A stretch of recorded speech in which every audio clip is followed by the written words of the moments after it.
തട്ടിയിട്ടല്ലേ phone അങ്ങോട്ട് പോകും കൊക്കയിലേക്ക്.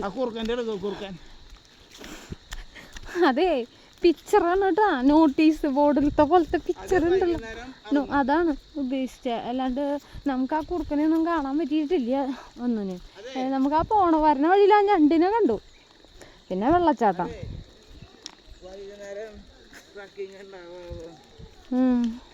ഇപ്പൊ തന്നെ ആട്ടി ഓടിപ്പിച്ചു തുടങ്ങി.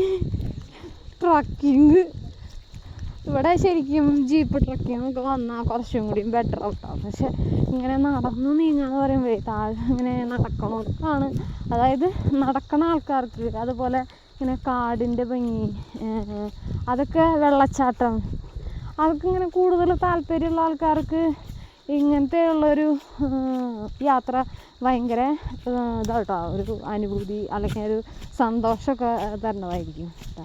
ഇപ്പം നമ്മൾ വരുമ്പോൾ പരമാവധി നമ്മളെ ലൈറ്റ് വെയിറ്റ് ഡ്രസ്സ് ഇട്ടിട്ട് നമുക്ക് നടക്കാൻ പറ്റണം അതുപോലത്തെ ഡ്രസ്സൊക്കെ ഇട്ടിട്ട് വന്നാൽ മതി. മഴക്കാലത്ത് വരികയാണെങ്കിൽ കുട എടുത്ത് കയ്യിൽ പിടിക്കണം. നമുക്ക് ജസ്റ്റ് ഒന്ന് ഫോട്ടോ എടുക്കണമെന്നോ അങ്ങനെ എന്തെങ്കിലും തോന്നുകയാണെങ്കിൽ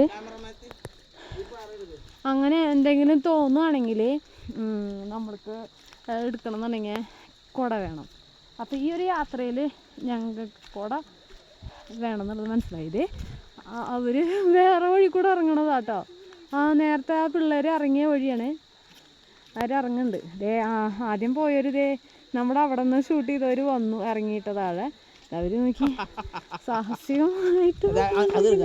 സാഹസികമായിട്ട് വന്നോണ്ടിരിക്കണേ. അത് വന്ന് വഴിയായിട്ടുണ്ട് അവിടെ.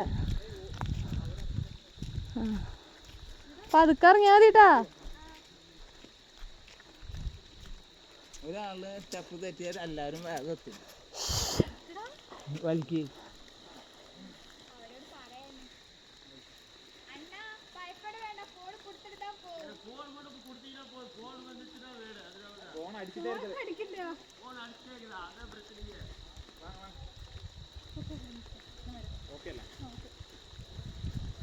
സേഫായി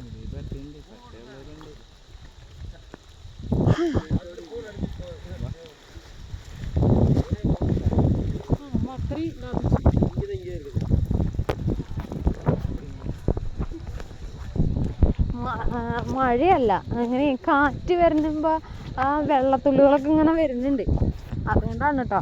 പക്ഷെ ഇങ്ങനെ ആക്കി പിടിച്ചോണ്ടൊന്നും ഫോൺ നനയാണ്ടിരുന്നിട്ടൊന്നുമില്ല. ഫോൺ നല്ല വണ്ണം നനഞ്ഞിട്ടുണ്ടായിരുന്നു.